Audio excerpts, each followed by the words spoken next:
Pois é, nós estamos aqui participando desse debate novamente, falando, né, sobre mobilidade, agora não mais sobre arrecadação. E eu continuo aqui com o meu colega Roelton Maciel, do Diário Catarinense, e estamos recebendo agora a especialista, professora da UFSC, especialista em mobilidade, Simone Lopes. Muito obrigada pela presença. E eu começo lhe perguntando o seguinte: Joinville é a maior cidade do estado, né? E por ser uma cidade tão grande, é óbvio que os desafios de mobilidade são muito grandes. Temos muitos gargalos no trânsito hoje em dia, e isso é uma reclamação recorrente de quem vive aqui. Esse será um desafio do prefeito que será eleito hoje. Por onde ele tem que começar para conseguir resolver esses problemas, gastando menos dinheiro possível, já que também falta dinheiro? Sim. Então, bom, eu que agradeço esse convite. Para mim é uma honra poder estar falando aqui do meu objeto de estudo e de ensino, né? Mas aonde que a primeira coisa exatamente para a gente economizar recursos é planejamento. E para ter planejamento, a gente precisa de análise, a gente precisa ter dados, informações e analisar a situação. A gente tem alguns gargalos assim aqui em Joinville, mas a gente não tem o caos aqui em Joinville ainda. Ainda bem, né? Então a gente ainda pode trabalhar num planejamento preventivo. A gente localizar onde é que estão esses gargalos, analisar todas os condicionantes, todas as variáveis que envolvem isso aí. A gente tem muitos métodos para analisar, muitos modelos para analisar isso, para a gente poder fazer um planejamento para resolver isso da melhor forma possível a longo prazo, sempre, porque qualquer investimento, né, para resolver o problema de transportes é um grande investimento. Então, ele tem que resolver a longo prazo. A gente não pode resolver com medidas que são paliativas, porque o paliativo daqui a pouco também vai. Então, é óbvio que a gente tem toda a parte de operação, do tráfego, mas operação é para a gente gerir melhor essa infraestrutura que a gente tem. Isso a gente tem que fazer também. Então, como que a gente pode aproveitar o que a gente tem, qualificar o que a gente tem, e grandes investimentos tem que ter técnicas de análise, tem que ter toda a parte de análise científica a longo prazo. Ou seja, estudo e planejamento. Estudo e planejamento. Professor, agora o que parece que não se discute é que, independentemente da necessidade de obras e de investimentos mais expressivos, a prioridade tem de ser o transporte coletivo, o transporte público. Disso não se abre mão. Não se abre mão. Na verdade, a prioridade é a pessoa. Essa é a prioridade. Então, a gente tem que verificar qual é o modo de transportes que vai atender o maior número de pessoas com a melhor qualidade, com maior segurança, que a gente consiga acabar com todos esses problemas, esses sintomas, né, que a gente tem hoje em dia nas grandes cidades, de falta de planejamento e de impactos de uma mobilidade não adequada, né? Que é acidentes, poluição, congestionamentos. Então, a gente tem que atender o maior número de pessoas possível. É isso. E, claro que transporte público é o modo de transportes que motorizado, que beneficia o maior número de pessoas. Mas a gente também tem que pensar no modo não motorizado, individual, que é o a pé e bicicleta.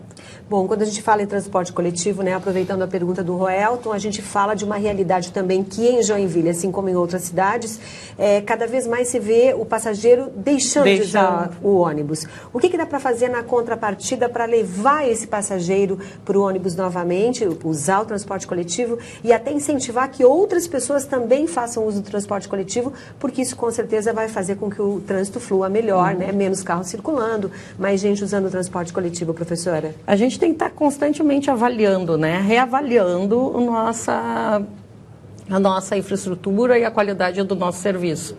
Então, a primeira coisa é buscar o que está deixando o usuário insatisfeito com o transporte coletivo e o que porque, na verdade, a gente está perdendo usuários do transporte coletivo para usuários do transporte motorizado individual, o que é ruim, porque daí a gente ocupa mais espaço e com impactos. Então, a gente tem que verificar o que o transporte individual está oferecendo de melhor e que o coletivo não está. Então, a gente sempre cai de novo em dados, planejamento. análise, pesquisa, para ver o que a gente precisa melhorar. A gente está incentivando demais, talvez, o transporte individual, porque isso também é uma política, né, de incentivo ou desincentivo. A gente tem que desincentivar o que a gente não quer e incentivar o que a gente quer. Onde que está falhando e em cada uma das situações, né? Porque pode ser uma situação para uma região da cidade, outra situação para outra região da cidade. A gente tem que verificar o que está deixando o usuário insatisfeito. Uma questão que a própria gestão atual reconhece, a gestão anterior também reconhecia, que o preço da tarifa ele é caro, né? O município não nega isso. Agora, o que o município poderia fazer, considerando que o preço da tarifa não vai baixar de uma hora para outra, que servisse de compensação para atrair o usuário do transporte coletivo a continuar usando os ônibus, né? A gente percebe que o número tem caído, fala-se muito em planejamento, mas medidas a curto prazo, elas nem sempre são viabilizadas. Uhum. Bom, se não vai baixar, né, o valor, ou se não tem como baixar, talvez até tenha. Talvez até tenha formas de subsidiar. Tudo isso requer também uma análise a longo prazo, né? Então, talvez esse subsídio seja até mais barato do que o impacto que o não uso do transporte público está causando. Mas, se vai ser esse preço, com que qualidade o usuário mudaria esse modo de transportes? Ou como é que... Em primeiro lugar, o usuário tem que ter dinheiro para pagar. Não adianta também ele tem que ter o dinheiro para ele optar, olha, se esse é a melhor qualidade, eu pago mais por esse. Então, é exatamente fazer pesquisas para verificar o que é que está faltando para melhorar. Ou seja, a palavra-chave é pesquisa, a outra palavra é planejamento. Planejamento, exatamente, sempre. Não dá mais para, nesse momento, fazer a tentativa e erro. Vamos tentar fazer isso que dá certo ou aquilo. Temos que ter dados para poder ter ações precisas. Sim, exatamente. E técnicas e métodos de uma análise de simulação. A gente tem muita tecnologia para isso, né?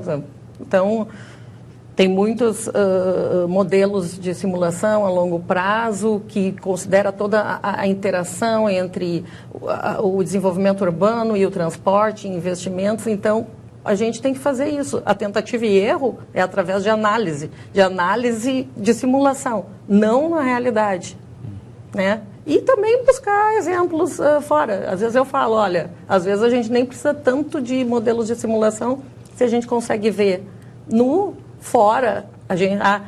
Eu geralmente falo, aqui não é Europa. Não importa por que aqui não é Europa, mas porque às vezes a gente tem exatamente as mesmas condicionantes, as mesmas variáveis, mas eles também erraram por um longo tempo, eles também tiveram caos e eles mudaram o rumo. Vamos verificar que rumo que eles estão tomando e se esses rumos são realmente impossíveis para a gente. Eu acho que não. Acho que a gente consegue. Acho que a gente consegue mudar também. Roelton, mais alguma pergunta antes de devolvermos para Florianópolis? Professora, para concluir, a gente precisa ir sempre tão longe para buscar esses exemplos de cidades onde a mobilidade tem funcionado ou a gente consegue, aqui próximo, na região sul, por exemplo, também ter quem perseguir? Bons exemplos. A gente consegue, né? A gente consegue ver o que está... Mesmo que não seja exatamente a qualidade que a gente tem no exterior, a gente tem cidades que podem ser referência. A gente tem... Por exemplo, na região sul, a gente tem Curitiba. Curitiba é uma referência internacional. Então, se a gente vai para a Europa, o pessoal vem da Europa para conhecer Curitiba. Então, e mesmo que tenha alguns problemas, eles estão seguindo, tentando resolver. Porto Alegre tem também o que eles chamam os corredores. Foi a primeira cidade a implantar corredores de ônibus. É uma das políticas. O corredor de ônibus e a priorização para o transporte público. Ou seja, ele não está sofrendo essa interferência dos congestionamentos. Mas também não é essa a única medida. A gente tem que trabalhar com várias medidas, porque essa combinação e cada cidade tem o seu, vai ter o seu impacto, né? Então, a gente tem que verificar várias medidas para ver qual é a melhor combinação. Tá certo. Então, por enquanto, eu agradeço a sua presença aqui, professora Simone Lopes, especialista em mobilidade, falando um pouquinho sobre a situação de Joinville, né, que tem como outras cidades, Florianópolis, Blumenau, também problemas no trânsito. Roelton Maciel, obrigada por enquanto também pela participação. A gente continua aqui em Joinville e voltamos aí com vocês em Florianópolis.